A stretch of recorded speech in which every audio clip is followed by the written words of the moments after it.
আসসালামু আলাইকুম এভরিওয়ান, কেমন আছেন? সবাইকে ওয়েলকাম জানিয়ে শুরু করতেছি আর একটা রেসিপি। তো কথা বাড়াবো না, চলে যাচ্ছি মূল রেসিপিতে।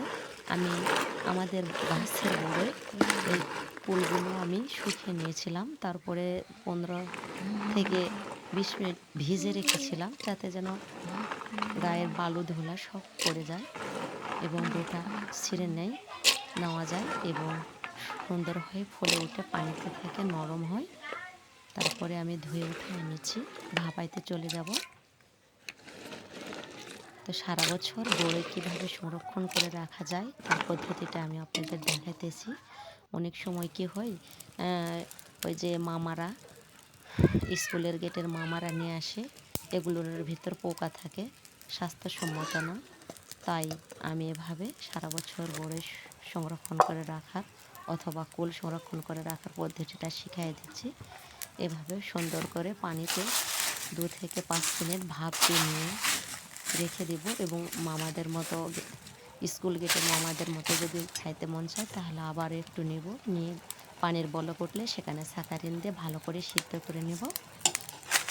ভাপানোর পরে কিন্তু সিদ্ধ করে নেব, তাহলে খাইতে খুবই টেস্টি হয়, মজা লাগে। ওই যে টক ঝাল মিষ্টি আনারের টেস্টি, এই টেস্টিটা লাগে। আর আমি এখানে সংরক্ষণ করে রেখে দিচ্ছি। ভাপায় নিয়ে কীভাবে করতেছি সেটা তো দেখাইতেছি আপনাদের।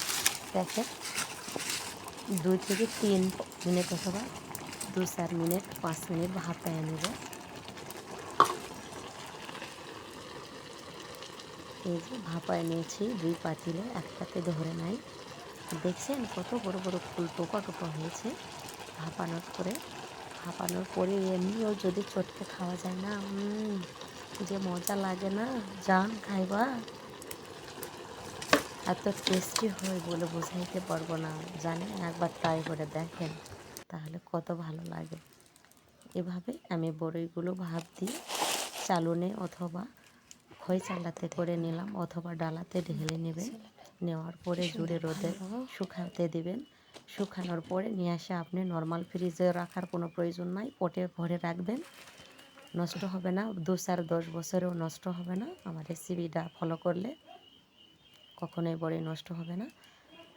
বললামই তো, 2-4 বছর যখন মন চাইবে তখন কিন্তু শুকে নিয়ে আসার পরে মন যখন চাইবে তখন আপনি আচার করে খাইতে পারবেন, নষ্ট হবে না। সারা বছর একটা পোকা ধরবে না, ডিপ ফ্রিজেও রাখতে হবে না, কোথাও রাখতে হবে না। শুধু ভালো করে শুকনো করে নিয়ে আসে জারে ভরে রাখতে পারেন, পটে ভরে রাখতে পারেন, অথবা পলি করে ডবল পলি করে রাখতে পারেন। ভালো থাকেন, সুস্থ থাকেন, আল্লাহ হাফেজ।